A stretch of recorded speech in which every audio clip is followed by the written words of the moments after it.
இப்போ ரீசெண்டாக பார்த்தீங்கன்னா ஒரு லேடி டாக்டரை கொல்கட்டாவில் ரேப் பண்ணி கொலை பண்ணிட்டாங்க. நம்ம எல்லாருக்குமே தெரியும். இந்தியா ஃபுல்லாக இதை பற்றி இப்போ பேசிகிட்டு இருக்காங்க. இந்த பிரச்சனையில் ப்ரொட்டஸ்ட் பண்ணுற பீப்புள்ஸுக்கு மத்தியில் வெஸ்ட் பெங்காலில் இருக்கிற சிஎம்ஏ வந்து பார்த்தீங்கன்னா டேரெக்டாக வந்து களத்தில் இறங்குறாங்க. ஒரு சிஎம் கிட்ட வந்து எல்லா பவருமே இருக்குது, காமன் மேன் கிட்ட தான் பவரே இருக்காது.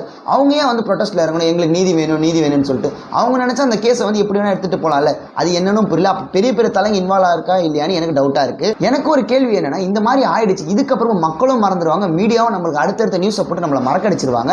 இந்த மாதிரி நம்மளுக்கு எத்தனை கேஸ் தான் ஞாபகம் இருக்கு, நிர்பயா, ஆசிஃபா, ஸ்ரீமதி அப்படின்னு சொல்லிட்டு நம்மளுக்கு அடுத்தடுத்து இப்போ போய்கிட்டே தான் இருக்கு. ஆனா ஒன்று, இந்த லேடி டாக்டர் விஷயத்தில் குரூப்பாக சேர்ந்து ரேப் பண்ணி மர்டர் பண்ணாங்கன்னு தெரிய வந்துருச்சு. நம்ம கவர்மெண்டால ஏன் எல்லா ப்ரூஃபும் எல்லா எவிடன்ஸும் பர்ஃபெக்டாக அமைஞ்சாலும் ஏன் கவர்மெண்டால ஒரு டக்குனு தீர்ப்பை வந்து கொடுக்கவும் முடியல? அவங்களுக்கு தூக்கு தண்டனை கொடுக்கலாம், இல்லை ஆயுள் டக்குன்னு ஏன் கொடுக்கவே மாட்டாங்க? அது என்னமோ புரிய மாட்டேங்குது.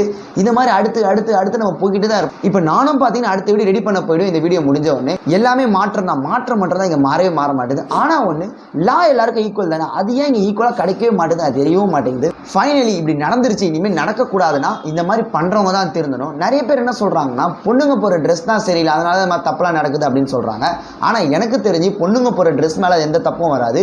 நம்ம எந்த கண்ணில் இருக்கோம், நம்ம எந்த கண்ணில் பார்க்குறோம், இந்த மாதிரி பண்ணுறவங்க மேலே தான் தப்பு இருக்குது. இந்த மாதிரி நடக்கவே கூடாதுன்னா நம்ம சொசைட்டியில் அந்த மாதிரி இருக்கிறவங்க இல்லாமல் இருக்கணும், இல்லை அவங்க திருந்தி இருக்கணும். அந்த டாக்டருக்காக உண்மையிலே ரொம்ப மனசு கஷ்டமாக இருக்குது.